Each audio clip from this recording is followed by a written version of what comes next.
બાંધકામ સાઇટોને લઈને આજથી રાજ્યભરમાં નવો નિર્ણય લાગુ થયો છે। મકાન કે દુકાન સહિતની મિલકત ખરીદવા આવનારા નાગરિકોને પ્રોજેક્ટના બાંધકામની માહિતી મળી રહે એ માટે હવે ફરજિયાત દરેક બાંધકામ સાઇટ પર ડેવલપર બિલ્ડર દ્વારા પ્રોજેક્ટને લગતી તમામ માહિતીનું બેનર બોર્ડ QR કોડ સાથે લગાવવાનું રહેશે। જો કોઈ પણ બિલ્ડર કે ડેવલપર આ નિયમનું પાલન નહીં કરે તો તેને દંડ કરવામાં આવશે। આજે 1 ડિસેમ્બરથી આ નિયમ લાગુ કરવામાં આવ્યો છે। કોઈ પણ પ્રોજેક્ટના LOT કે સંભવિત ગ્રાહકને પ્રોજેક્ટ સંબંધી માહિતી રેરાની વેબસાઇટ પર ફક્ત પ્રોજેક્ટનો રેરા રજિસ્ટ્રેશન નંબર મારફતે ઉપલબ્ધ થાય છે।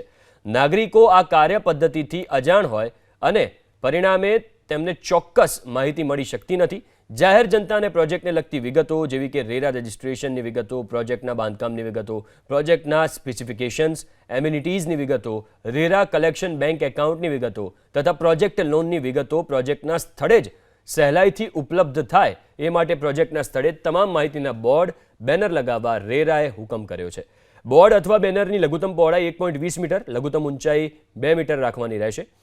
આ બોર્ડ પ્રોજેક્ટના મુખ્ય પ્રવેશ પાસે અથવા મુખ્ય રસ્તા ઉપરથી જોઈ શકાય એ રીતે જમીનથી 1.5 મીટર કે પછી 2 મીટર ઊંચાઈએ મૂકવાનું રહેશે।